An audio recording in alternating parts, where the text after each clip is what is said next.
Let's go back in time to 1932 as Converse brings you historic footage of the legendary original Celtics with whom all great professional teams are compared.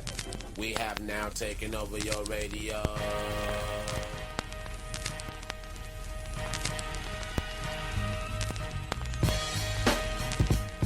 Richie Guerin is about to show you the most important step in getting past a man. It's the first one. And Oscar will inbound it. The men in green, the Milwaukee Bucks, that's Al Cinders against Bellamy. Iverson has Jordan. Allen shakes, Gray gets two! Gilmore on a stop! Oh, brother. Lead, Toledo Artists, you get 21. 4:28 to go in the first quarter for the Cow Palace. Here's Barry. Jordan, open, Chicago with the lead!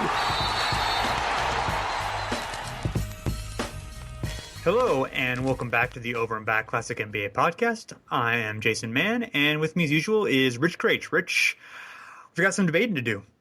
Yeah, we do. This is you have a running count going. How many podcasts have we had so far in this series? We have close to 40, right? Yeah, I think it's going to end up being 37 in all. Nice. That's So of the top 50 episodes, going through, including individual player episodes, including our first shows with Curtis Harris, where we looked at the initial top 50, and then this episode we'll have one more after this where we finally reveal our top 50. But this one's gonna go ahead.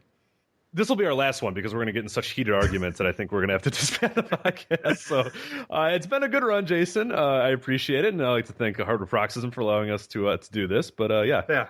After tonight, it's all over. So I don't even know if we're going to get to that top 50. I don't. Yeah, we're going to be so angry and so adamant at our number 47 and 48 guys that we're not gonna let it down, and it's just gonna be all over. It's gonna be sad. It's we had so much, it's bittersweet. We had so much promise to begin this, and now it's just it's just all falling apart. So I'm very sad now. Well, you know what? Yeah, let's actually have the discussion, and then we can fight a little bit later. So okay, all right. Fine. So, yeah, basically we agree on 43-ish players right now. We say, yes, these guys are in, and we won't reveal them now. We'll reveal them on our next episode. But we have 7 slots open, and we have 15 players that one of us feels should be in or maybe should be in. So we're just going to kind of just, go through what we think about them, against them, what have you. So the first guy that we have listed here is good old Bob Cousy, who's one, of course, the early pioneers of basketball. Probably the most famous player of his day. I mean, you remember when we were kind of talking about it was one of our Game 7 episodes where, it was like this highlight reel that was just completely focused on Cousy to the exclusion of anybody else in the game, any of the Celtics. And this was, in the early 60s, when they were, of course, had established themselves as the premier team in the NBA, but it was all about Cousy. He was an MVP, a 10-time All-NBA first team. Lots, very strong, I think, fame argument. One of the 4 players named the 25th, 35th, and 50th anniversary teams.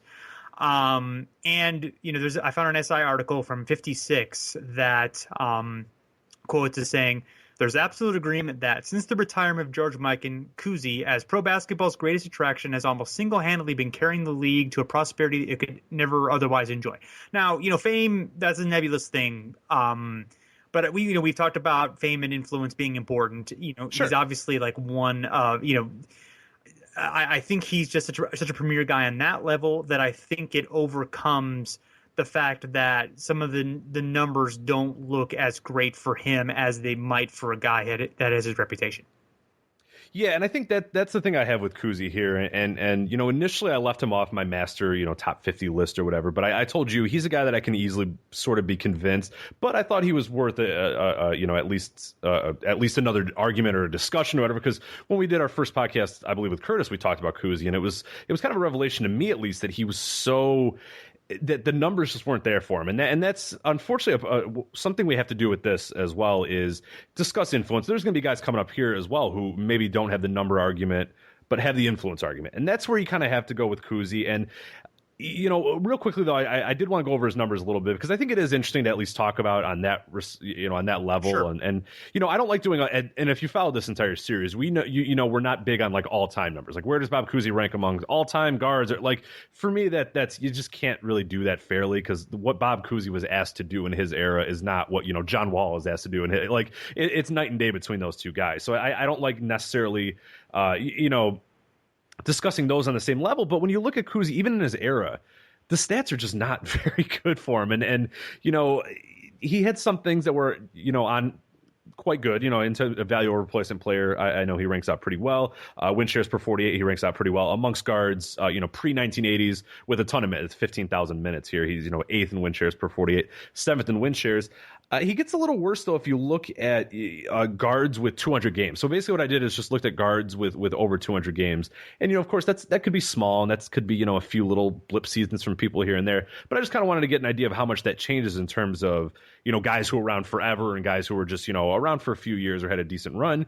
And he does, not very well in that. He's 9th out of 13 in win shares per 48, and then he's 5th out of 5 in terms of win shares. And this is a win share 0.130 win shares per 48, and then win shares over 90 as well. So, sure. You look at a guy and he's on the bottom of or near the bottom of both of those, and you look, okay, that it is what it is. The shooting is something that really, and this is where I think I'll at least let down a little bit, is that I understand that wasn't part of what he was, asked to do, and that's not a part of the thing. We're talking about a completely different era, but he's really, really bad shooter, and even in his era, he's 53rd in effective field goal percentage amongst guards in his era, which is just like it's almost kind of shocking for when you think about it. You're like, geez, that's really historically bad. And then, like I said, I don't like looking at or comparing guys across eras or whatever. But I thought this was interesting that Bob Cousy is 647th all time amongst guards in effective field goal percentage. So he's one of the amongst guards, he's you could argue that he's one of the worst shooting guards ever. And that's like, you mean one of the worst guards who at shooting, I guess. Yes, sorry, I shouldn't say shooting guards. Right. Yeah, one of the worst shooing. Yes. Guards. Yeah. I need to add some more and obviously there. A lot of that has to do with the style of play at the time, where of course the style of play changed a lot when he was playing too. I mean, he played several years before the shot clock was even there, and then he kind of played this up tempo thing, and the shooting percentages, I think, for the most part, stay kind of consistent for him. So I mean, I see what you're saying. I mean, I did a search, and you kind of played off that of pre-1980 guards with 15,000 or more career minutes. And the reason I picked pre-1980 is, because the three-point line, I think, changes things a bit. And certainly, there's a lot of difference between the game in 1950 and 1980, even in rules. So, it's not like the best comparison ever. But, looking at, there are 29 guys that qualify on this list. And that was above 0.100 win shares per 48. So, I guess above average or what have you, where you start to kind of be considered like, oh, okay, you're all right. And, he was 8th in win shares per 48 in that list and 7th in win shares total. So I don't know, when you say 200 games, like what's do you have a reasoning why 200 games is where you pick a baseline? No, it was just, to be fair, I didn't really pick for no reason, really. I mean, we've done doing 100 games for this just to sort of get guys, especially when we're doing all-time guys, just because it sort of weeds them out, sure. Guys that have, fluky, 1 years or whatever. But then, with 200 games, I thought, add a few more years into there, realistically, 2.5, 3, somewhere around there. So no, there wasn't any stout reasoning on why I did exactly 200. So that was just sort of kind of picked out. Yeah, I mean, I don't, and I don't know but I feel like if you're talking about guards with careers that are of a similar length to his, or are a significant enough length where you consider them for this kind of list.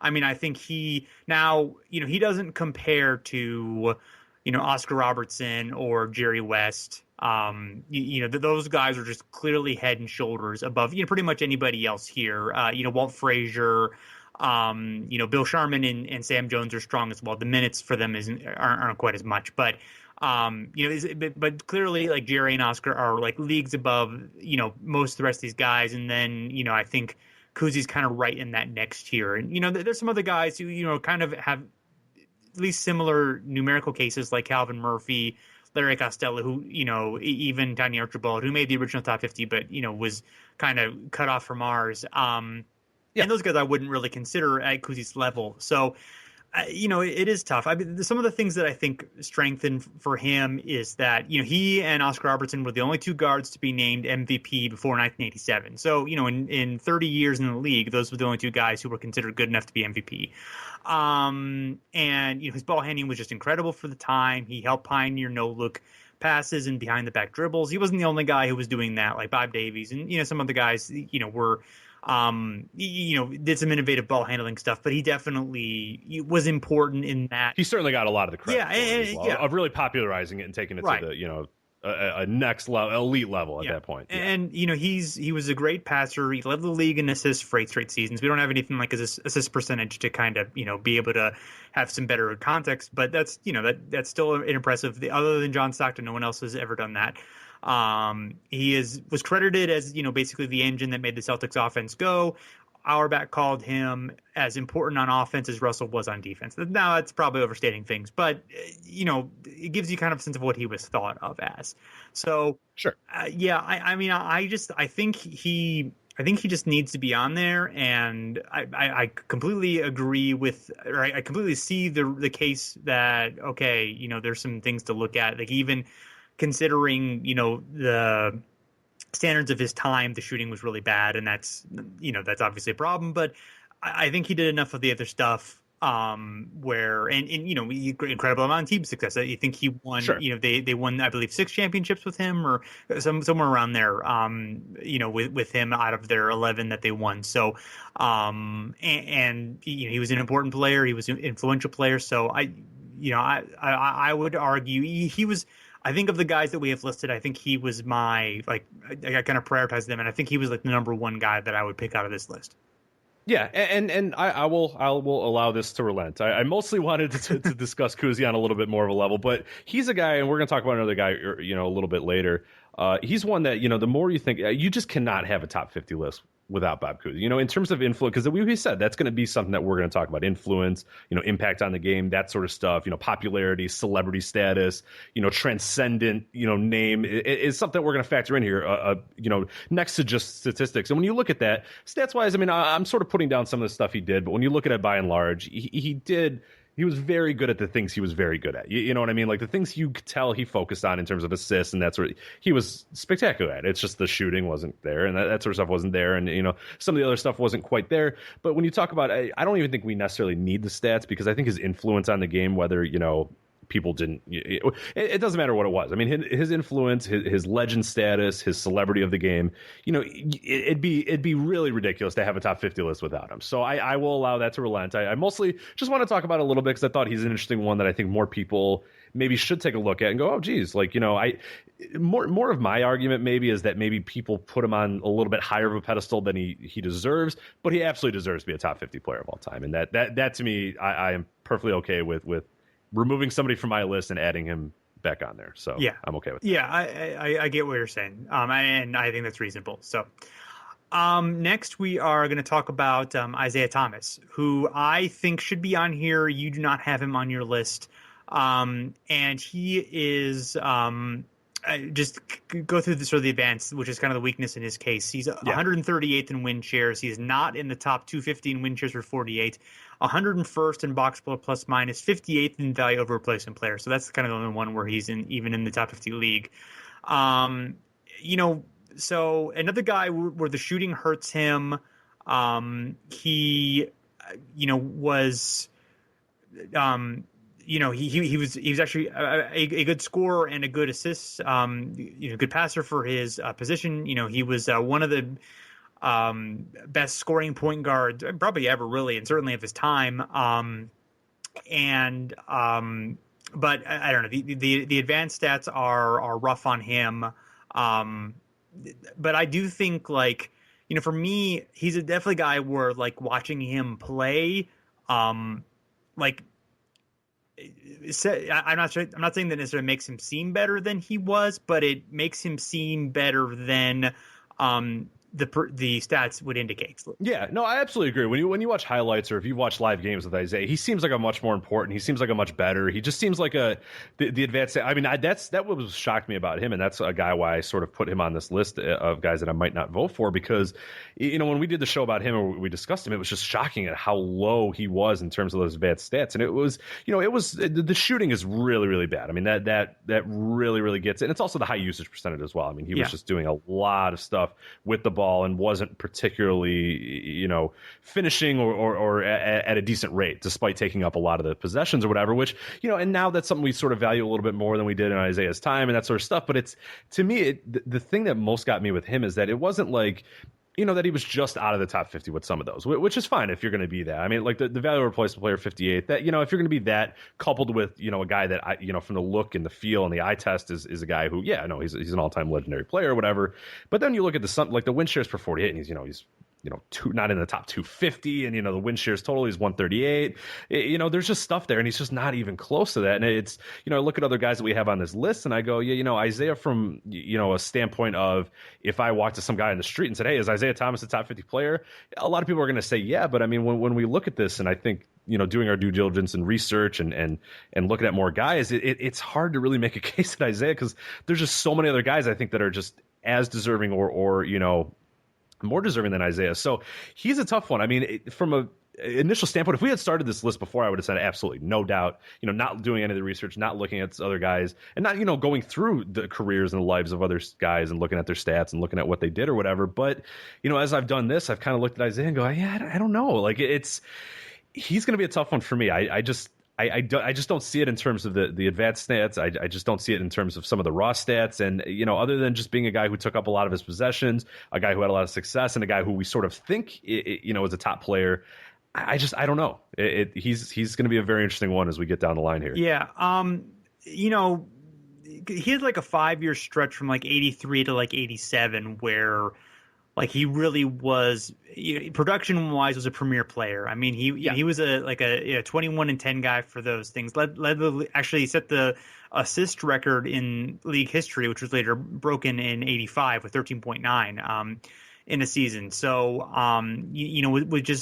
was able to kind of take that role, soak up a lot of possessions at a high usage rate. And even had one later on, but as his individual numbers kind of slid, the team success increased, and I don't think it's just that's what caused it, but there was that correlation, and they became more of a balanced team. But to me, he was an incredible, just a really great bad shot maker. Like he could just take just the degree of difficulty in the shots that he could take was like really awesome, and soaking up those possessions, I don't know if the Pistons really had a lot of any other great shot creators. Obviously they had Vinnie Johnson off the bench and Dumars to a degree, but I don't think Bill Laimbeer was creating his own shot that much. I mean, they had a lot of guys who could kind of rebound and and do their own thing, and I guess Dantley obviously for a while, but I don't know. There's not really a great way to explain it, I don't think, at least in the numbers. But I don't know. Another thing for me is that, the bad boy Pistons, I mean, other than him, they are not on, no one else is on the top 50. And you have teams like the early 70s Knicks and, I'm sure there are others that, have had, the Pistons had just as much success as those teams, yet, the Knicks had 4 guys in this list. And I just think taking Isiah off this list would be kind of a disservice to that bad boys Pistons teams, even though, they had a lot of other good players. They were a well-balanced team. It's hard for me to justify numbers why. I don't think Isiah Thomas has nearly as strong of a case as Clyde Frazier, but I do think, I don't know. I think the skills that he had, I mean, the ball handling that he had, like I said, the incredible, shot ability he had, the, shot creation at his size. I do think that those things, were things that, made him pretty great. And I think they form an argument, although, the lack of numbers, even again, if you're comparing, it's one thing to compare it all time, but when you're comparing it to guys who were in, his era, and he doesn't even necessarily stand out that well. You just kind of wonder about that. Yeah. He's. I don't know. What do we do here? Do we put him on the back burner and discuss him a little bit later? I don't know. I don't know if I'm ready to come to a consensus on him. Let's go through some of the other guards and kind of say like where we would put him, if we would kind of put him ahead or behind those guys. I think that might be worth a discussion. Yeah. So I kind of grouped them together for position or role just to kind of have that ability to do sort of off the top of our head if we wanted to. So next we have Allen Iverson, who we talked about fairly recently on the show. I have him as a maybe. You have him as a yes. And he is 83rd all time in win shares, 210th in win shares per 48, 78th in box score plus minus, and 39th in value over replacement player. He has some really strong, just incredible scoring seasons, incredible usage, incredible number of minutes. I mean, he took on a heavy burden for his teams, as we talked about before, and did pretty well, obviously. I mean, despite lack of size, despite the issues that he had. But yeah, I think for you, it's more of a of a significance type thing that kind of sure.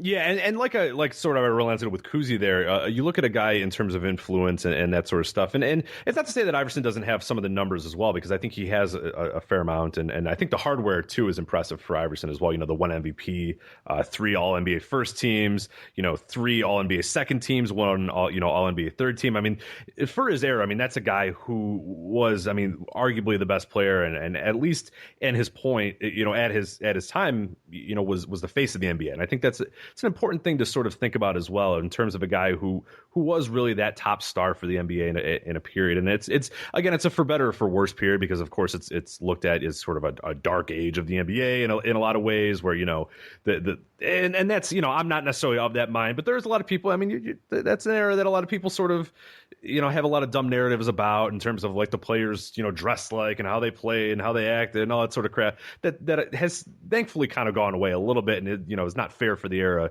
in general. But he was the face of that era. I mean, he was the guy. He was that sort of influential figure and that all-time legend of that early 2000s NBA, and the hardware and the MVP and all that stuff sort of kind of proves that. So for me, he's an interesting one where the numbers are solid. 6th in win shares, 42nd in win shares per 48, 5th in value over replacement player, amongst his era. Some of the overall stuff doesn't really shine all that much, as we mentioned, 83rd only in win shares, 210 in win shares per 48. The longevity isn't quite there because he kind of fell off, but he's a guy, again, where I don't know. It's similar to Cousy, where, in not with the overwhelming numbers, but a guy who just seems like such an influential, legendary figure in the game, and a guy who, for whatever it was, a 3 or 4 year period, was the man, or you can even stretch it to 5 years, was just one of the best players in the league, and arguably the best player in the league. So it's hard. Yeah. And I wouldn't argue that he was the best player in the league. I think I would probably take, Duncan and Shaq and all that sort of stuff. But, you look at the hardware, you look at how, people perceived him. He was at that level. We talked about a guy like Cousy, where a lot of the focus was on him. I mean, Allen Iverson in that, NBA finals, the focus wasn't on, Kobe and Shaq trying to win their, second, NBA final in a row. It was, oh my God, Allen Iverson's taking this team on his back and trying to do something with them. So yeah, he's an interesting one. He's one that I could definitely be argued down from, but I just think from an influence standpoint and a legend standpoint that he probably should be on this list, because he has the numbers to at least help out with that case. But I think influence and legend is an overwhelming case for Iverson. Yeah. Going back to Isiah, one thing I didn't mention for him is he had 3 All-NBA first teams, so the same number as Iverson. He had 2 second teams. Iverson had another second team and a third team. But that's close. That's a decently close to kind of a similar number. Sure. I kind of listed some of the all-time, the other rankings. We've been talking about the Bill Simmons pyramid ranking, the Slam Magazine Top 500. But also, HoopsCritic.com did a nice series over the summer, their Hot 50, where they had some really interesting people, kind of rank some of the players. And I thought it would kind of interesting to kind of compare that. For Isiah, Simmons had him 23rd, Slam had him 9th, and Hoops Critic had him 21. For Iverson, Simmons had him 37, Slam had him 40th, and Hoops Critic had him 38th. So those are all similar in mind for, where these guys kind of rate. Would you put Isiah above Iverson? Yeah, and this was actually the toughest one that I had. These two, I mean, because I think their cases are actually, shockingly similar, and I think, the all NBA first teams and a lot of the other stuff we talk about, you look at it, they were the two that I was I was on the fence about both of them, because I think Isiah, and I just argued him this last time, but I think he's obviously a very good candidate. Iverson, I think, is a very good candidate as well. I put Iverson above him just based on the influence stuff, but in terms of like strip that out and just talk about player to player, I would take Isiah over Iverson. So if that's how we're gonna, I would allow that, because I have Iverson right now. But if we wanted to say, hey, let's not put too much stock in influence and all that sort of stuff, or maybe you can argue that, well, he wasn't really all that influential. If you want to do that, I would absolutely, on a pure basketball level, put Isiah in before I would put Iverson in. But I sort of calculate a lot of that influence and fame and stuff when I made this list as well. So that's why I put Iverson over him. But yeah, I can make, from a basketball argument standpoint, I would probably put Isiah over him. So yeah, I don't know if that helps or hurts, us, making this list. Yeah. But that's they were two that I really was looking at for a long time and trying to decide of, okay, one or the other, because I thought their cases were very, very similar. Right, and both were the kind of guys who would carry their team on their back in certain situations. Oh, certainly. I get the sense that Isiah probably made his teammates better a little more than Iverson did. Not Iverson's really distributed the ball just because he had the ball so much. So he had those assist numbers, but he did maybe make his teammates better from the respect of just absorbing so much of just taking so much of the burden, especially on offense, really on offense, that, I guess that helped his teammates in a certain sense. But I get the sense, he didn't necessarily share the ball as much as Isiah did. So, that's a tough one for me. I mean, I think I would kind of lean toward Isiah. The thing with Iverson's influence, and I do think it's important. I think he's, a culturally relevant guy and changed the shape of the league and all of that. But he didn't do much for the popularity of the league. I mean, as you mentioned, right, for basically the prime of his career, the popularity of the league was on a downslope. I don't blame him for that, or really, I don't know if he necessarily had much to do with that. So, but that influence, was more, it wasn't quite widespread. It was more like he was really, within a niche. I mean, bigger than a niche, but it was more like a subgroup of fans. It wasn't necessarily like the NBA fandom in general. So, I don't know. That's a tough one. So I'll highlight those and go. Yeah, maybe I'll relent. I'll see. But I mean, those are two. I mean, they were close ones. Yeah, they're going to be ones. They're down to the wire ones. If I'm with you on the influence thing, I think there is something to be said for that. Positive, negative influence, and what we should think about that. As I said, and maybe I'd be willing to drop that, as if we looked at it from a pure basketball sense of look at, okay, in terms of team success, Iverson had less than Isiah. In terms of all-time greatness, you'd probably put Isiah over there, and in terms of being a straight basketball player, you'd probably put Isiah over there. I think Iverson's an important part of NBA history in a sense, but I think Isiah is as well. So if you're willing to do it, I'm willing to take Iverson out and put Isiah. Okay. Well, maybe we'll be able to include them both, depending on how we feel about everybody else. So let's see. But if it's between those two, I would allow that. Okay. So. All right. Well, I appreciate that. So next we are talking about Manu Ginobili. I don't think you're on the Ginobili show, so you didn't really get a chance much to talk about him. No, I didn't. But I'm leaning no. You are leaning yes. The efficiency is, and the per minute stats are really awesome. I mean, he's 20th all time in win shares for 48.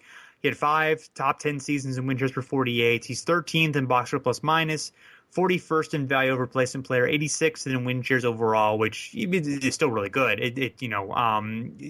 Obviously he was limited somewhat by injuries and by just having just by minute restrictions throughout his career, which probably helped boost his ability, but make him obviously less relied upon than other players. That it's kind of my leaning against putting him on this list. I certainly think he's a candidate. Obviously, it was the reason we did a show on him, but for me, I don't think I think he's just behind some of the other guys on this list. Is all that it is. I think one of the guys, and I don't know if you guys mentioned it on the podcast you guys did, and I know we mentioned it a little bit when we talked about Sam Jones a long time ago, but those two they're very similar to me in that sense, where you get guys that weren't necessarily the franchise player on the teams that had a lot of success or whatever, but you look at, when they were in there, when they played minutes, I mean, they're crazy efficiency, him and Sam Jones. What's your status on Sam Jones, maybe before we get into a little bit more of Manu? Yeah, I mean, Sam Jones is yes to me, and I agree that they're similar. I think the thing that boosts for me is that Jones is, I mean, just the Celtics were a more accomplished team than the Spurs. I mean, the Spurs are a great team, obviously, a fantastic team, but Jones was on 10 of those 11 championship teams, and was a really pivotal role on the back end of of those championships.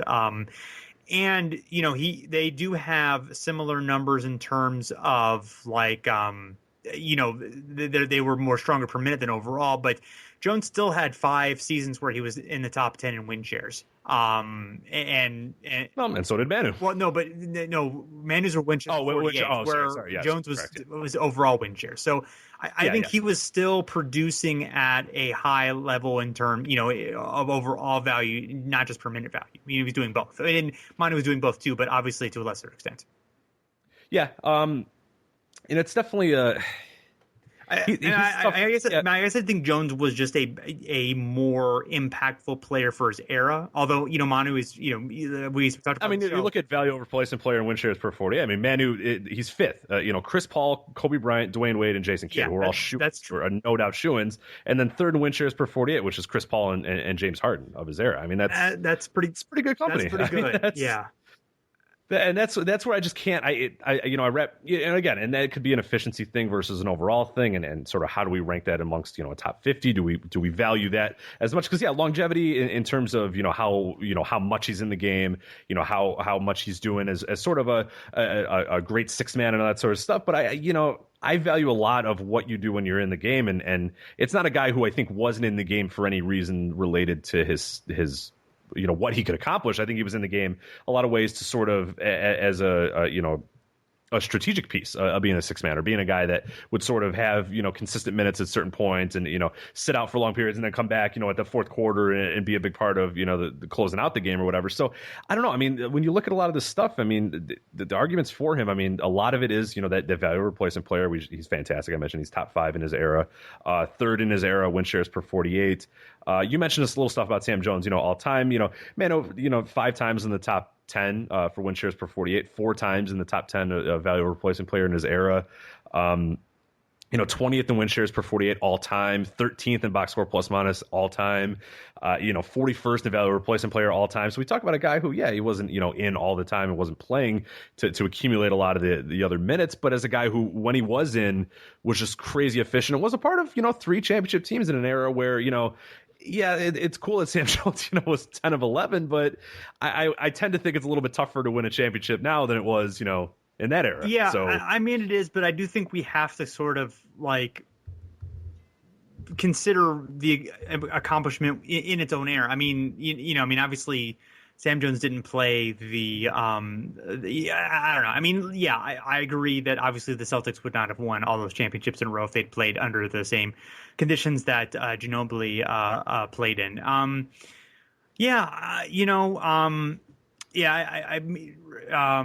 The difference, Sam Jones had 3, was on the 2nd team All-NBA 3 times. So similar to what Manu's 2 appearances on the 3rd team. I mean, that's,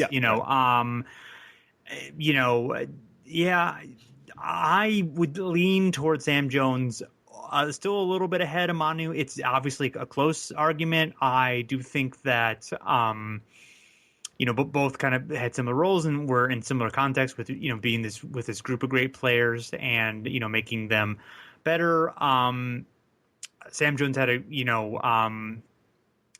did have he had a clutch shot reputation, which, Manu, I'm sure there are clutch shots he's hit. He doesn't, that's not quite the same that he has. There's that for Sam Jones as well. It's not a negative for Manu. It's more of just a strong positive for Sam Jones. I don't know. I think it's it's close. It's real close. I would lean towards Sam Jones ahead of Manu, but I could consider Manu for that. I just kind of feel like he's I for me, he's beneath Iverson. He's beneath Isiah. Okay. But I could be talked into it. We'll highlight him. We'll go back to him. All right. So next we got Ray Allen, and I have him as no, you have him as yes. And he's 28th all time in win shares, 92nd in win shares for 48, 64th in blocks for plus minus, and 25th in value over replacement player. He's obviously he was both a very good leading scorer and just a terrific 3-point shooter. Probably the greatest volume 3-point shooter ever. The negatives for me, I just think like of all the guards that we have listed, he's kind of I think he's even below Manu for me, and he might even be below Reggie Miller for me, which I've kind of gone back and forth on, but I just kind of feel like Reggie had like a better track record in big moments. Not that Ray Allen didn't, and obviously he hit the great Miami Heat, the 2013 finals shot that led them to win Game 6 and eventually win the championship. One of the great clutch shots in history. But I think Reggie Miller just had like all these times where like you could give him the ball and he could go and hit you that thing. And Allen, I just feel like didn't excel in that role in the same way. Yeah, he's an interesting one for me. I have him on my initial list, and he's a guy who I've sort of I take him on and I take him off almost on a daily basis, and it can sort of waver with him. I look at a guy who, as you said, is the greatest volume 3-point shooter of all time. I mean, that is pretty well there. I mean, he's historic for that. But then you look at some of the stuff, and I don't know if he's necessarily the best 3-point shooter ever. He's just a guy who hit the most. He's an interesting one. I'm not going to argue too strongly on him. I think I can sort of be wavered on him a little bit, but he's one that I think there's some historic value to him. Being as good of a 3-point shooter as he was. But it was done pretty quietly, where a lot of these other guards that we've talked about, I think, have done it a little bit more, loudly. And Reggie Miller, of course, is one. I think he has a better case than Reggie Miller, but it's an interesting case regardless. I won't argue to death about Ray Allen, but he's one that I think, initially I put on my list, but there's a lot of times where I kind of waver, and I don't know if I'll be too ardent on him. I think I could possibly move off of him, if we get some other guys we talk about here. Well, so. This is a little out of order, but let's go to Reggie Miller next, because I kind of want to look at that comparison. Where is it that you think that Allen exceeds Miller? Because all the advanced stats, Miller is stronger. He's ahead in win shares for 48, box score plus minus, and value replacement player. He's ahead in all those things. He has more All NBA appearances. Actually, no, I take that back. Well, he has 3, but they're all in the third team. Allen had 1 on the second team, 1 on the third.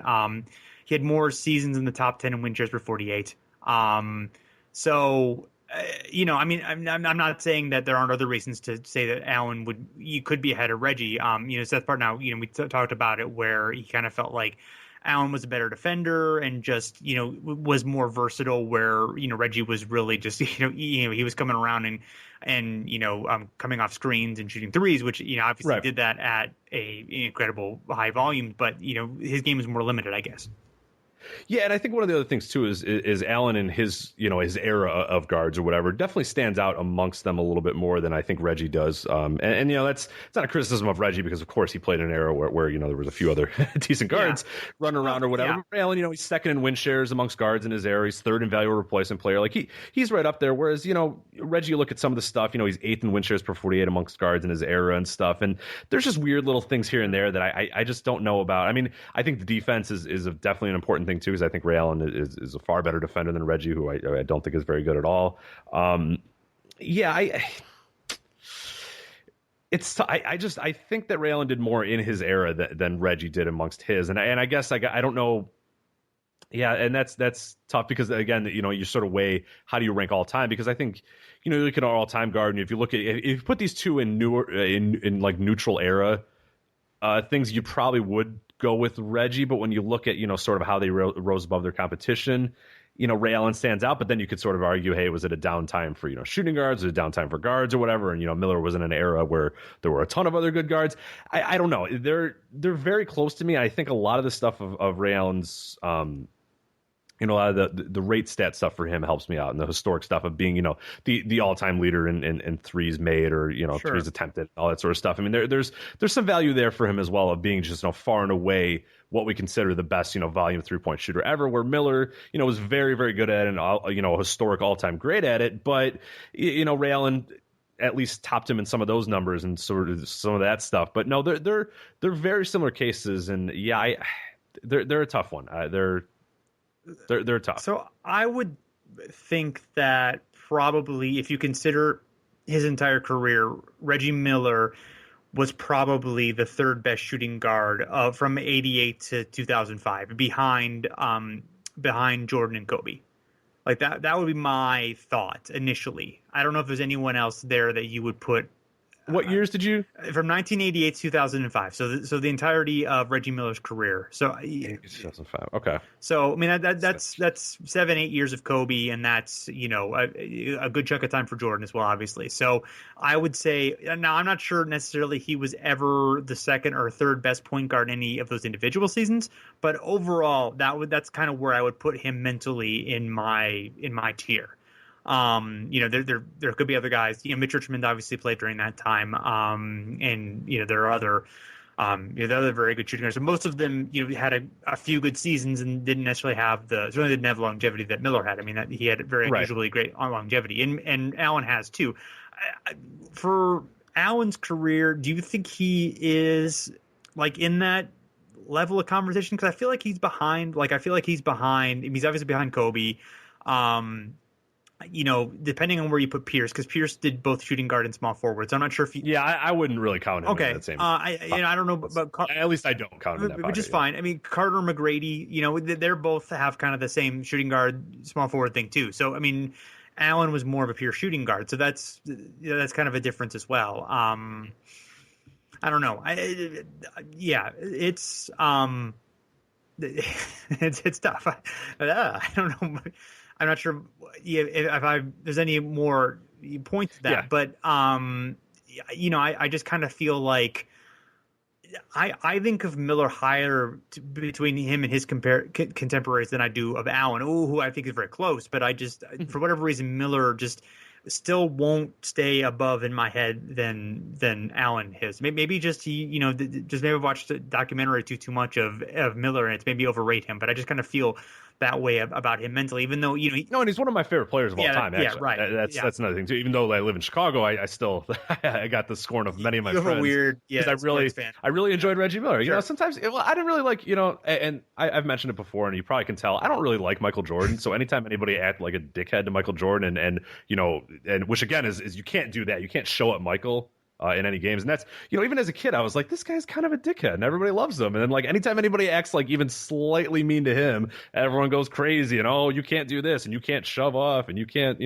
stick your tongue out or dance around every time you shoot. So I was like, no, screw it. So I like, Karl Malone and Reggie Miller are two of my all-time favorites. So yeah, I don't like Michael Jordan. So that's it. Yeah. He's kind of a jerk. I don't like jerks, and Reggie Miller's a jerk too. Don't get me wrong, but he's a less threatening jerk because he never won a championship. So exactly. He's not an all-time jerk, and right. Jordan is. Yeah, so much less six. So he brought much success to my team, but I was also too young to really appreciate it all that much. There you go. But yeah. Even then, he's just Jordan's not my guy. Of course, I'm not arguing that he's an all-time great player. That's just not the type of people that I enjoy. Like the foaming at the mouth to destroy your opponent thing isn't something that I really like.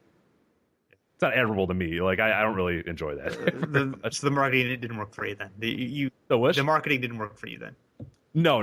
Yeah. Oh God. Yeah. Of course. Yeah. When I was like 8, it did, and then when I got older, I was like, wait. There you go. You became cynical at some point. So I read the Jordan rules when I was like 11, and I was like, this guy's kind of a jerk. This guy's mean. I don't understand. Because I really like Sam Smith. Yeah. Like Sam Smith is my guy. I used to read him all the time in the Tribune because my dad would always get the Chicago Tribune, and then I was like, my dad once he went to the library, and I was like, oh, here's like Sam Smith wrote a book about Michael Jordan. It's gonna be great. And I was just like, oh, this guy's icky. Like I don't like this guy anymore. And then, there you go. So that's it. So that's why I do like Reggie Miller. So maybe I've convinced myself just because of my personal bias that I should get Reggie Miller in there. Okay. But we'll highlight him. Yeah, we'll talk. He's on the. It's still possible for me. So, all right. Next is Paul Pierce. 24th all time in win shares, 62nd in win shares per 48, 40th in box score plus minus, 22nd in value of replacement player. He has a really good case, kind of similar to Reggie Miller, in where like he has a great case because of the longevity, and also has like these clutch playoff moments and these these great like memorable things, and had that swagger and had that thing. He has the championship as well, and some some finals teams, some really elite teams. The Pacers weren't quite at that level. Pretty much, they made one finals, obviously. But Pierce, like the absolute peak years for Pierce, I don't think were quite as elite as like, especially McGrady. But the longevity, I think, outweighs him enough where, we're not considering McGrady, we are considering Pierce. I have him as maybe, you have him as yes. Yeah, I just think there's just a lot there. We talked about him on a recent show. Fifth amongst his era in win shares, 19th in win shares per 48, fifth in value replacement player, arguably one of the best, shooting guard small forwards ever. A huge reputation for hitting big shots, in key moments. Great longevity, as you mentioned. It's still going, to be honest, and he's still, at least a somewhat valuable player. Advanced metrics love him. 24th all-time in win shares, 40th all-time in box score plus minus, 22nd all-time in value replacement player. I mean, it's just a super gaudy, resume there, and it's tough for me to make a case that he doesn't belong. And there's going to be guys we're going to talk about that have equal or even close cases. But to me, Pierce just has a lot of stuff that would tick my box in terms of someone I would put in here.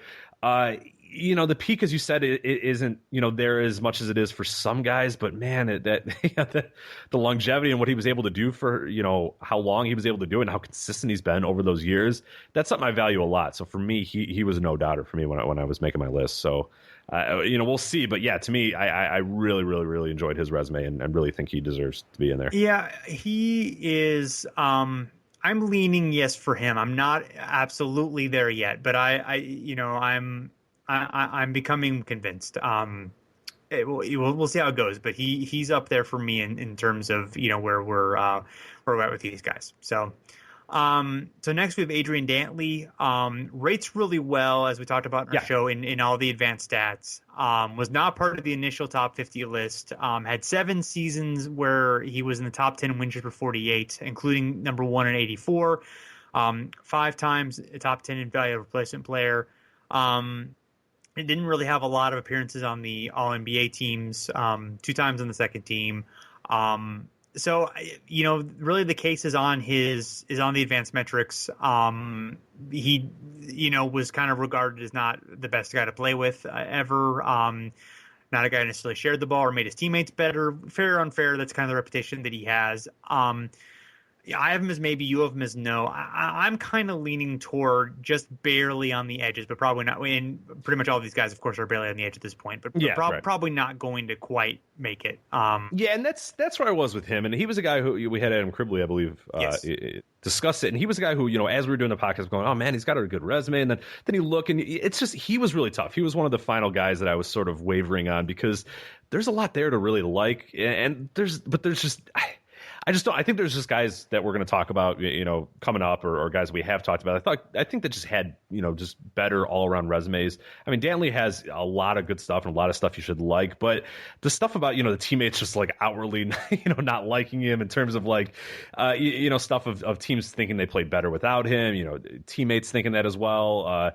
Sort of his reputation for being sort of a, for better or for worse, a ball hog and a guy who took up a lot of possessions and really kind of worried about his stuff versus the team in general. But there's a lot to like though as well. So he's one that I put no here, but I leaned yes at times. But I just think other guys just have resumes, and we'll talk about them here in a little bit. So I had to go no initially, but he's more of a victim of just not having enough space, because I think he's a guy who's a worthy candidate, but just when you only can do 50, there's going to be guys that are going to be tough, outs, and he's one of them for sure. Yeah, and if he had been on the original list, that might have been enough for me to be like, okay, he should be on this list. And it's just like, because then a little bit more of his peers. The reputation of his peer. But the fact that he's one of these glaring guys that you look at and you go, oh geez, why is he not in the normal list? And you read all the quotes like, yeah, that guy was an asshole, he never passed the ball. You're like, oh geez, like he really wasn't liked by his peer, and didn't seem like an outwardly like bad dude. You know what I mean? Like, so that's where I kind of looked at it a lot too, is like, you read stuff about him and they talk about him being, a relatively good guy. I mean, people seem to outwardly get along with him, but that he just, on the basketball court, they just really hated playing with him. Like, and to me, that hurts a lot. I would rather you just think he's a big jerk than, but still enjoy playing with him because at least you're going to get success or win games with him. It seems to be the other way with Dantley, where people sort of respect the human Dantley, but then on the court they're like, I don't know, he kind of wish he would have just passed. So he's a weird one for me, but yeah, he's just on the outs for me, unfortunately. But yeah, he's a victim of just only having, if we did top 75, he'd be a no doubter. Oh yeah, But he for 7 years in Utah, he averaged 29.6, 6.2 rebounds, 3.2 assists. Not too bad. It's gaudy stuff. No, it's good stuff there. Yeah, he really was a pretty great player. I mean, yeah, that's like, that's not that far from like McGrady peak, Right. he was like kind of, maybe didn't do everything that McGrady did, but he was like, production wise, that's not that far off. So, but yeah, I'm going to go ahead and agree that he's not going to be on here. So we'll go ahead and take him off. Dennis Rodman. I have him as maybe, you have him as yes. I think your argument is that during the show in which you discussed him was that he is the best rebounder ever. And if you're the best at something that's so important, then, you put him in, which, I have sympathy for. And, we looked at that at the Skeptical Sports Benjamin Watson piece, or long series that he wrote about Rodman and how valuable he was and how much he seemed to help, his teams win and how much of a difference he really made when he was on the court and, when with teams before and after he got there. I mean, he did it with the Pistons, I guess to an extent with the Spurs and of course with the Bulls, some of the greatest teams ever. So, I think he's terrific. I think there are kind of the traditional advanced stats don't love him that much, but and obviously the lack of scoring. I mean, he would be by far the lowest level scorer of anybody on this list. I mean, he averaged in the single digits. I mean, 7.3 points for his career. So that I would obviously be low, but I don't know. What do you think? Yeah, I mean, as I mentioned on the podcast, when you talk about one of the guys who's easily the best rebounder ever, I think we could pretty safely say that, or at least, in the conversation of being, the top three or top two. I mean, you could say, you could be, a Moses Malone or guys like that. I think, by and large, I would probably put him as the best ever. But, going with that of saying, okay, he is the best rebounder ever. And just, I think a stellar defender too. I mean, one of the best defenders ever too. And those are two, important pillars of the game. And it's hard for me to say that a guy who was the best at one, important pillar and maybe one of the best at another pillar, wouldn't be on this list. I mean, for me, that's real tough to do. I like a guy like Rodman, I got to put on. And you talk again about the success his teams had around him. And that's, I'm not going to attribute that all to him, but I think he's a key cog in all those things. I think he makes a lot of those things go. Less so for the Pistons, but I think the Bulls, I don't think that team is what they are. And I don't think they're one of the best teams ever. Like we're saying, without a guy like Rodman there, just unselfishly doing whatever he could to get a rebound, to defend anybody. I mean, he could defend a point guard, a center. It didn't matter. I mean, you couldn't do a pick and roll with him because it wouldn't. I mean, he would stifle it immediately, and it was so insane of what he could do on the defensive end, what he could do on the rebounding end, and yeah, he's just a guy. It's hard for me to take a guy who's just so good at two important pillars of the game and to not put him on that list. I have trouble doing it. So. Yeah, I mean, I think it's a good argument. There are some of the other players, that I would kind of put ahead of him. Maybe are obviously just do a lot on both sides of the ball, but I can see him being in my final choices. It's close. It's definitely something that he's he might be in there. We'll have to see. He might be in there. So. Next we have Elvin Hayes, who I have as maybe, you have as no. The advanced stats do not like him very much. I mean, 44th all time in win shares, but because he had a longevity, he played exactly 5,000 minutes. One of my favorite stats.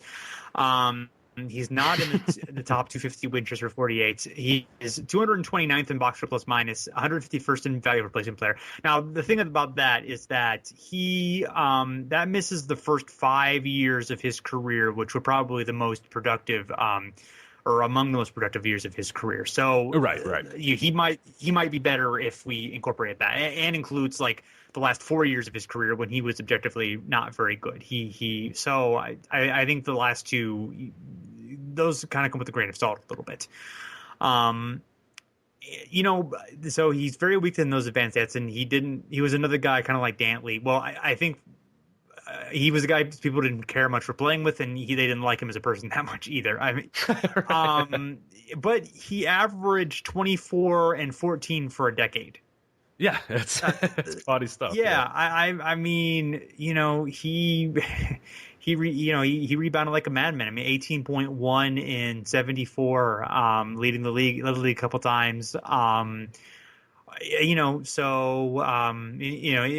went down once he went to Washington and started playing with Unseld, but he was still a double-digit rebounder until age 34 in 1980. So now some of that obviously came at the expense maybe of doing some of the other things, and most of his best years came against a league that had been weakened by expansion and by there being the ABA. So there's the pool of players is different. I think that's something we haven't really talked about extensively, but I think does something that has to be kind of thought about at least a little bit. Yeah, absolutely. And to a point, yeah, I think we do have to talk about it. But I'm not going to punish the guy either. It's really not his fault. You know what I mean? Like, so it's tough in that respect where you sort of have to look at, hey, there's different context to his peak or these few years that he had. But it's not necessarily his fault, but it's coincidence. So what do you do? Yeah, it's an interesting case for sure. He's one that. I really like a lot of the stuff he did in the numbers, like you said, the 24 and 14, a lot of the gaudy rebounding numbers, like all that stuff's sort of there. But you look at a guy who, of his peers, he stands out in some ways, but other ways, not really. I mean, 81st amongst his peers in true shooting percentage, 75th in field goal percentage, and then 40th in win shares per 48, which is another indication that just, he had a lot of the raw gaudy numbers and that sort of stuff. But when you look at, efficiency stuff, when you look at sort of advanced metrics, they just do not like him whatsoever. And his peers didn't like him as well. That's another one where it's kind of interesting. It's like, well, geez, that's kind of, you would at least like your teammates to enjoy playing with you. But he's an interesting case. I lean no, and I think I'm fairly confident in no. Just not like I think he's a fun player. I enjoy watching him play. I enjoyed when we watched his game tape. I enjoy a lot about him. But yeah, he's a guy that I think he's just kind of on the outside looking in when you just have to pick 50 guys, and I think there's some guys that just have better cases than him. So yeah, do you know what the least number of games he played in a season was? 81. 80.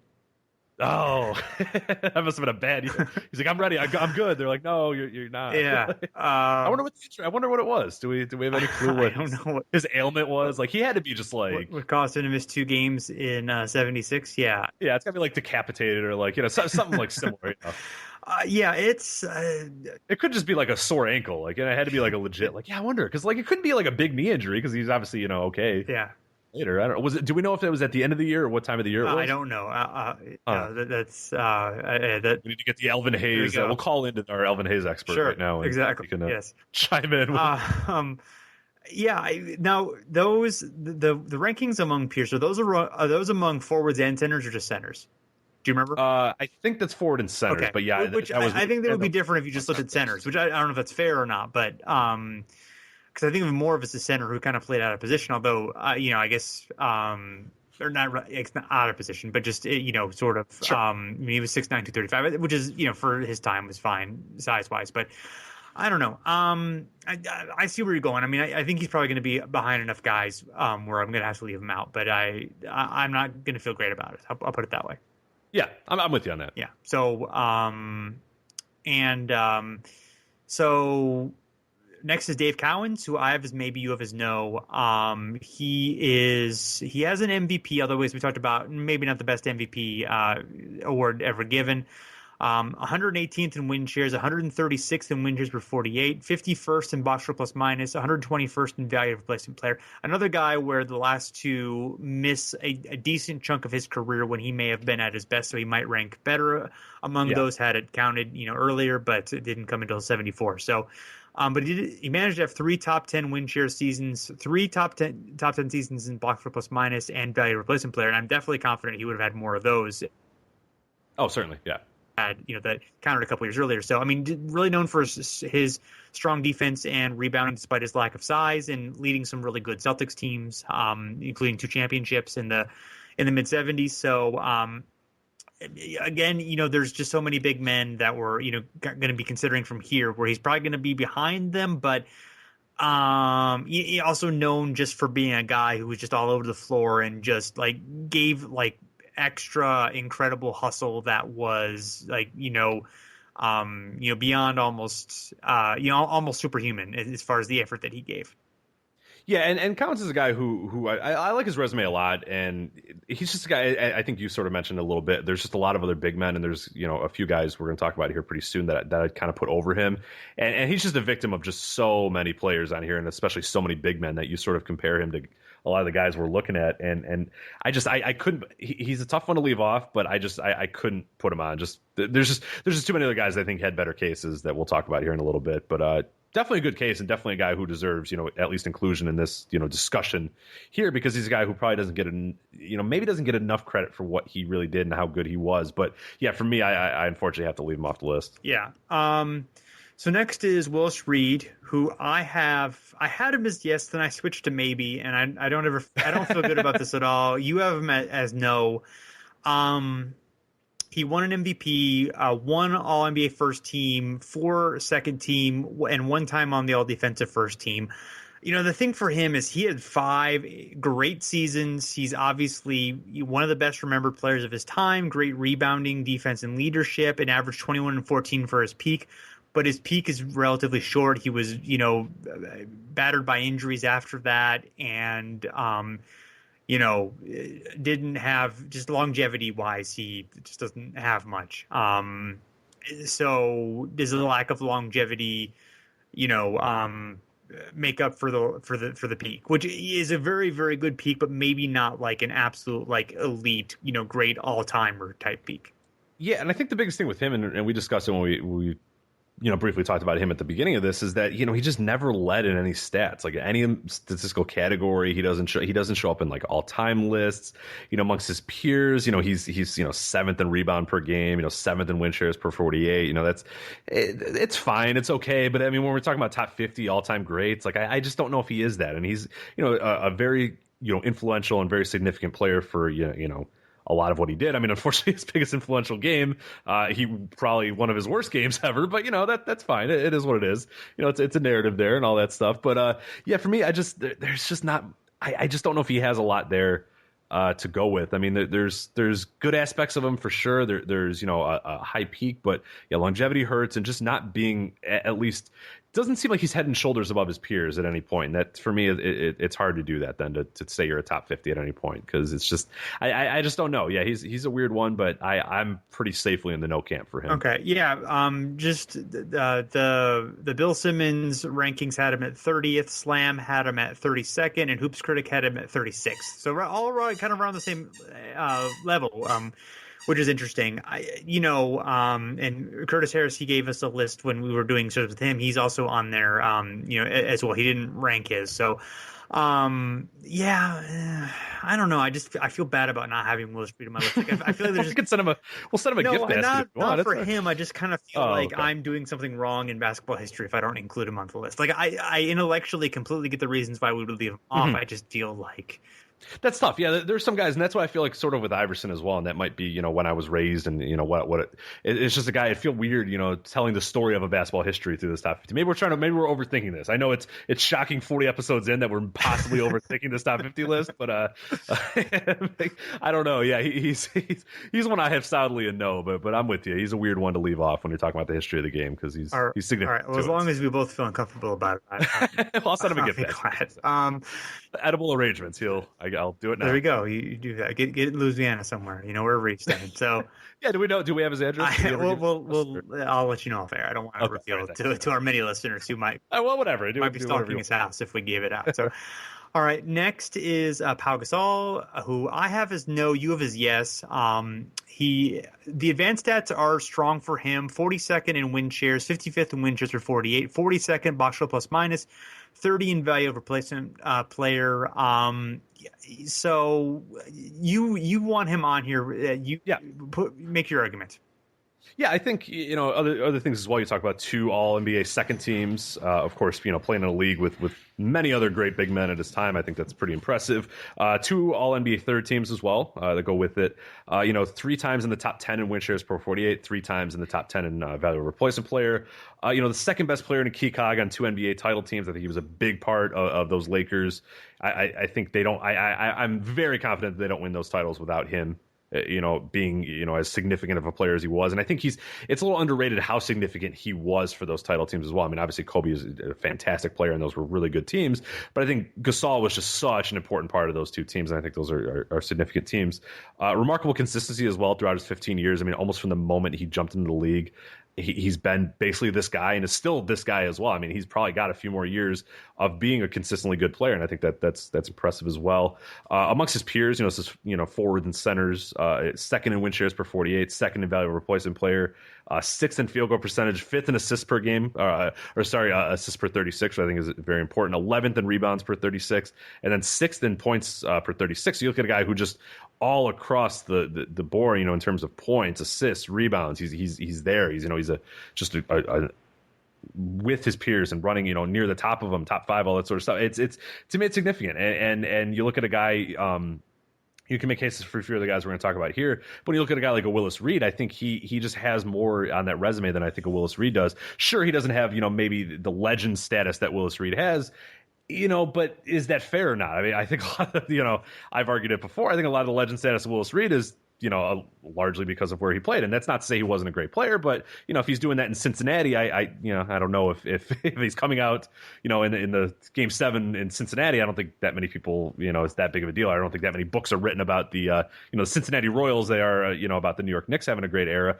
But Pau Gasol is a guy who's just, I think there's just a lot there to like. And I think the consistency, I think now you can sort of say the longevity. It's been, 15 years now that he's been, basically this player and been, basically pretty good. And I just think amongst his peers, he's stood out. And I don't think there's many arguments against him, to be honest, instead of just, gaudy stuff or maybe just not being, the top guy on a really successful team. He never was that, but he was the top guy in Memphis for a long time. And they didn't have great seasons, but I think it was a big part in that team becoming something when they were just absolutely nothing. And once he came there, it took a few years, but they became at least, a team that could, do something, and then became, a playoff team, after he left, and largely because a lot of the pieces they got back for him. But yeah, he's one that I just think, advanced stats wise is there, consistency wise is there. And I just think amongst his peers, he stands out. So, maybe not the flashiest pick of a top 50, but I think a guy who definitely deserves to be up there. Yeah. I guess if you look at his peak seasons, they are, he's never really been the MVP conversation, but you compare his peak seasons to Willis Reed's peak seasons and they're, it's not bad. I mean, yep. Reed's were a bit better, but it's not that far off. And Gasol has more really productive seasons. So, I kind of I think you've convinced me that I would put Gasol ahead of Reed. I'm not sure I would definitely put Gasol in still, but I think okay, now I'm kind of seeing the case for him against Reed. What about against Cowens? Yeah, that's an interesting one. I would put him over Cowens, I think, just because a lot of the statistically, I think I probably would. But yeah, Cowens has a good case. I think those two are closer than we might think. Yeah, Cowens didn't have, his career is relatively short as well. I guess Pau has like 5,000 more minutes in his career so far. Yeah, I really like Pau's consistency. I think people don't really, or longevity as well. I mean, I think people sort of take for granted this guy. It's been since 2001 that he's been in the league, and right, and it's still, I mean, pretty much has been consistent all those years, and has been, outside of a few years of the little injuries. I mean, especially that last Lakers year, or the second to last Lakers year rather. Otherwise, I mean, everything's kind of been there for him, and it's.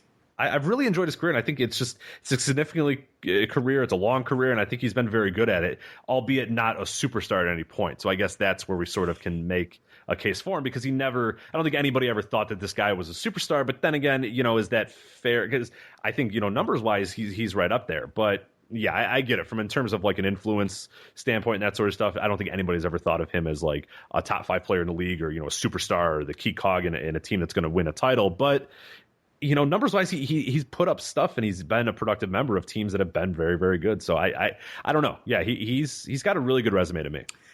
Yeah, I'm leaning toward your point of view, but we'll just kind of have to see how the numbers shake out. So next is Bob Lanier, who is another guy with a really strong advanced stats case. And I think him versus the guy who follows him, I think that'll be kind of an interesting comparison. But yes, yeah. 49th all-time in win shares, 48th in win shares or 48, 18th in box score plus minus, which does not include for probably the best portion of his career, his first 4 or 5 years. 47th in value of replacement. He had 5 seasons in the top 10 in win shares for 48. And 4 top 10 value of replacement player. Again, he would have probably almost certainly had more had that stat just been available a few years before. And, to me, for me, I think both Gasol and the guy we'll talk about afterward, Patrick Ewing, we can kind of go ahead and just kind of maybe go through them a little bit. Those cases are really similar. And we talked about during the Lanier episode, he and Ewing just seemed to have, their games were pretty similar too, or at least maybe not their games, but their skills were pretty similar, and their strengths and weaknesses are pretty similar. Yeah, I think, and I guess we can talk about Patrick Ewing, because these were two that when I was sort of going through my list and looking at two guys, and I think you put these two back to back for a reason or whatever, and it was good because I went Lanier and I said, yeah, no, I think Lanier's out, and then I went to Ewing and I said, yeah, I think Ewing's in, and then I went back and actually I don't know, and then they're very interesting cases. It's almost a toss up between the two for me, because Lanier's a guy who, I think really, really when we did the show for him, I got a better appreciation for him. Ewing as well. I think Ewing also, did probably better than I thought as well. But yeah, they have a really, really similar case, really good case for both of them. I don't know. I guess for me, it's a lot of. I don't know. Between those two, where do you lean maybe? Because I put no on Lanier and yes on Ewing, but looking at it and a little bit earlier today, I kind of went back and I went, I don't know. I almost could change on that. They're very, very, very similar, but these two, it's going to be one or the other, I think, for me. Yeah. So Ewing he did play a lot more. I mean, he played 4,000 minutes. Lanier played 32,000 minutes. I mean, that's a decent difference. Lanier obviously struggled with the injuries later on in his career, as we talked about. His teams didn't really win during his prime, where Ewing's did. The Knicks obviously made the finals and almost won a championship. But I mean, I don't know. Ewing is the 39th all time in win shares, and Lanier is 49th, despite that minutes disparity. And the per 48 stuff, Lanier is a lot stronger. So I don't know. I mean, I would probably lean Ewing, but it is so incredibly close. And if you're comparing Lanier and Gasol, I'm not sure. Because I would definitely. I mean, I guess. By process of elimination, if I'm putting Ewing ahead of Gasol, then I guess I would put Lanier ahead of Gasol. But I don't know. I mean, it's tough for those three cases are all sort of difficult for me. Mm-hmm. Yeah, and I think Ewing has a great resume. I think maybe an underrated resume as well, probably because of the era he played in and sort of, the success that a lot of guys around him. Yeah, he's behind, he's like fourth on that list of big men of when he played, or fourth or fifth or whatever. Yeah, exactly. He's behind Olajuwon, behind David Robinson, and behind Shaq. Right, yeah, and those guys too, it's tough because you look at these legendary, no doubt, all-time great, big men or whatever, and then you look at Ewing who probably, could make a reasonable case for being in that same class. I think he's, obviously a little step below those guys, but 5 times in the top 10 in win shares, 6 times in the top 10 in PER, 1 time in the top of, box score plus minus, 3 times in the top 10, value replacement player. Just a really, really good all around player that probably the rebounding is a little. I mean, he's a guy who you would assume is an all-time legendary rebounder. Then you look at some numbers, you look at rebound percentage and that sort of stuff, and he just doesn't grade out all that well. Field goal percentage isn't quite there either in terms of that stuff. Some of the efficiency field goal stuff isn't quite there. But yeah, I mean, in terms of raw stats, he's there. But Lanier, I mean, yeah, he's got a good case other than not.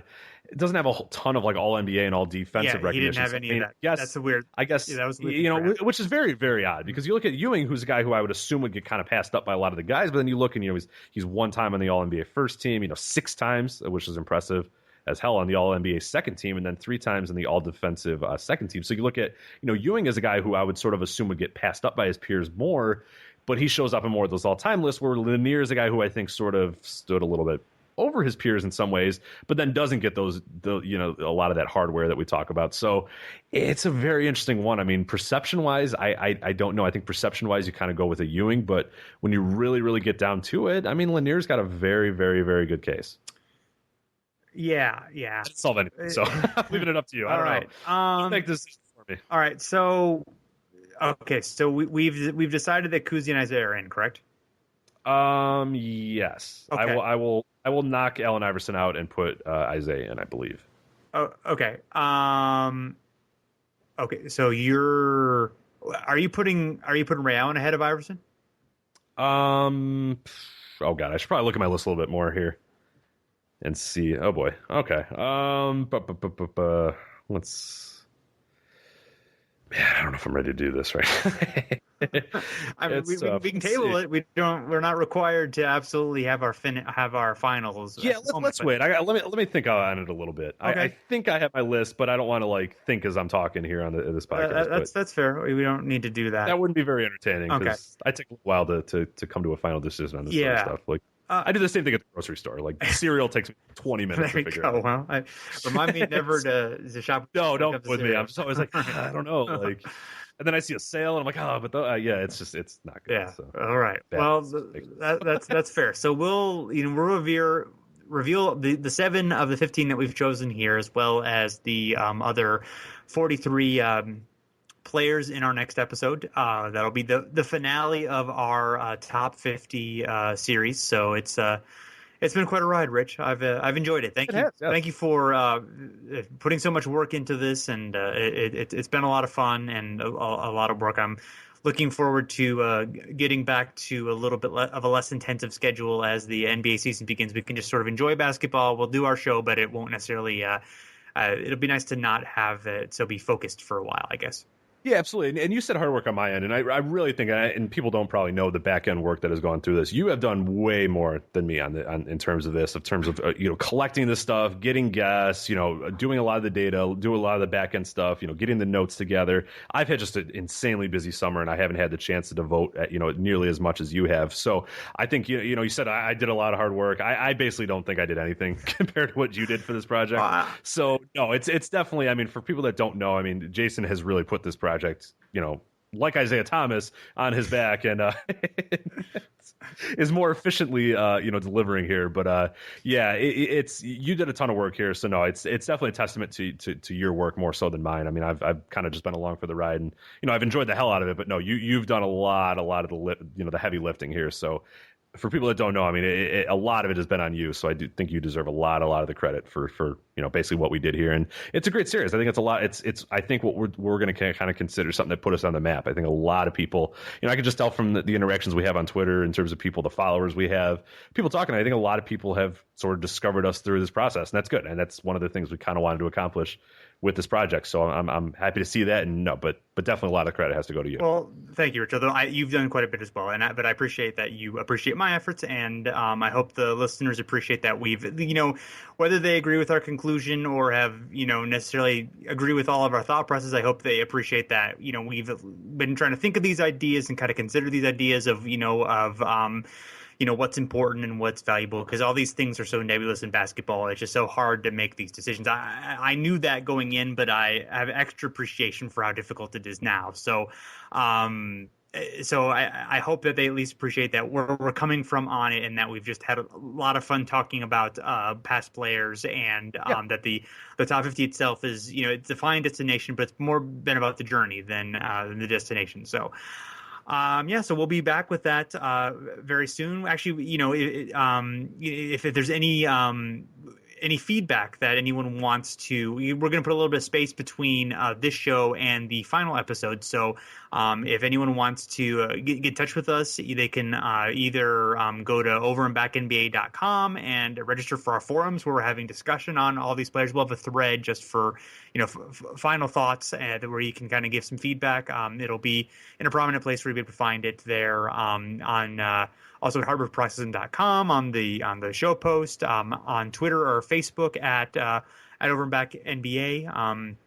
And also, in addition to that, you can find both our show and all the great shows on the Hardwood Paroxysm Network on iTunes. We'd appreciate a rating and review, especially if you've loved the Top 50 series. We'd love that. Helps people learn more about the show and be able to find us more easily, and spreads the word. So if you've been into this and you've if you've liked what we've done, a small way you can pay us back, quote unquote, would be to leave a review in iTunes. We would greatly appreciate that. So, Rich, anything else? I think that's it. All right, guys. Well, thanks a lot, and until next time, we'll see you later.